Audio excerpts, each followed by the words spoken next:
Hi hello, హైదరాబాద్లో ఇలాంటి పాలరాతి టెంపుల్ ఉందని మీకు తెలుసా? ఇదే BAPS శ్రీ స్వామినారాయణ మందిర్ టెంపుల్ అయితే మొత్తం పాలరాతితోనే నిర్మించారు. చూడడానికి అయితే చాలా అందంగా ఉంది. ఈ టెంపుల్ కి మనం ఎంట్రీ అవ్వగానే మనకు ఆయన పాదాలు దర్శనమిస్తాయి.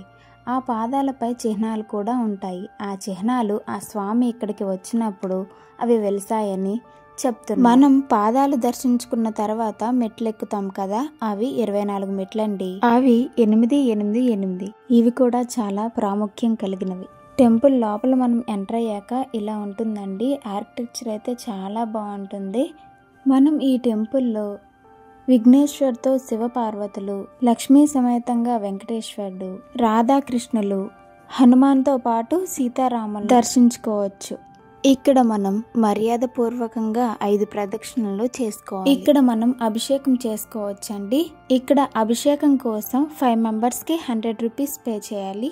అభిషేకం చేసేటప్పుడు ఫొటోస్ కానీ వీడియోస్ కానీ తీయాలనుకుంటే తీసుకోవచ్చు. మనం ఇక్కడ స్వామినారాయణకి అండ్ శివలింగానికి అభిషేకం చేసుకోవచ్చు. ఇప్పుడు మనం స్వామినారాయణ ఎవరో తెలుసుకుందాం.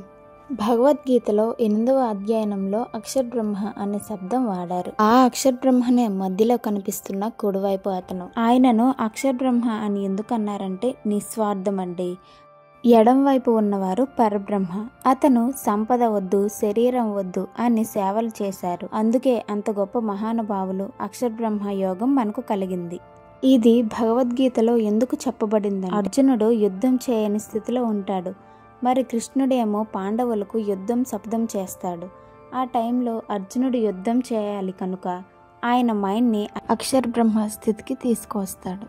మన మైండ్ని అక్షర బ్రహ్మ స్థితికి తీసుకువస్తే ముక్తి లభిస్తుంది. కానీ ఇది సాధారణ మానవులకు సాధ్యం కాదు. అందుకే మనకంటూ గురువు ఉండాలి. గురువు లేనిదే ముక్తి రాదు. అలాంటి పరబ్రహ్మ 1781 సంవత్సరంలో అయోధ్య పక్కన చిన్న గ్రామంలో జన్మించారు. హరికృష్ణ మహారాజు, ఘనశ్యామ్ మహారాజు ఆయన చిన్నతనంలో పేర్లు. ఈయనకు 11వ సంవత్సరంలోనే వేదాలు, ఉపనిషత్తులు, భాగవతం, రామాయణం, మహాభారతం ఇలా అన్నీ చదివేశారు.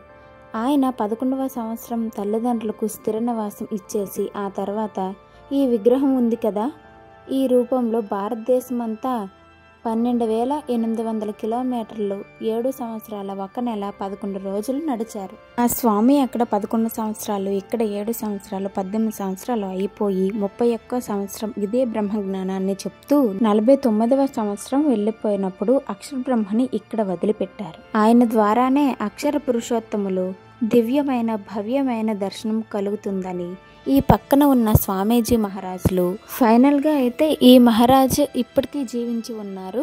ఆ పరబ్రహ్మ అక్షర బ్రహ్మల జన్మస్థానం మట్టి అండి. ఆ మట్టిని కళ్ళకు అద్దుకుంటే మనకు ఎంతో పుణ్యం కలుగుతుంది. మనం మన ఇష్టదైవాన్ని స్మరించి ఇదే ఆఖరి జన్మ అయి భగవంతుని ధామానికి చేరుకోవాలని, ఇంకో జన్మ వద్దు అని ముక్తిని ప్రసాదించమని కోరుకుందాం. ఆయన ఇచ్చిన స్వామినారాయణ మంత్రాన్ని జపిద్దాం. టెంపుల్ టైమింగ్స్ వచ్చేసి morning 7 to 12 and evening 4 to 8:30 అండి. ఈవినింగ్ 7కి హారతి ఉంటుంది. స్వామి అంటే అక్షర బ్రహ్మ, నారాయణ అంటే పరబ్రహ్మ. 22 అక్టోబర్ 2025 మధ్యాహ్నం 12 to 4:30 అన్నకూటోత్సవం జరుగుతుందండి. ఈ ఉత్సవంలో వివిధ రకాల రాజ్ భోగ్ వంటకాలను భక్తితో మనకి అన్నీ ఇచ్చే దేవుడికి నైవేద్యంగా సమర్పిస్తారు. ఇవన్నీ నేను చెప్పిన మాటలు కాదండి, అక్కడ గురువు గారు చెప్తే నాకు అర్థమైనవి నేను కొన్ని చెప్పాను. Thanks for watching. Subscribe please.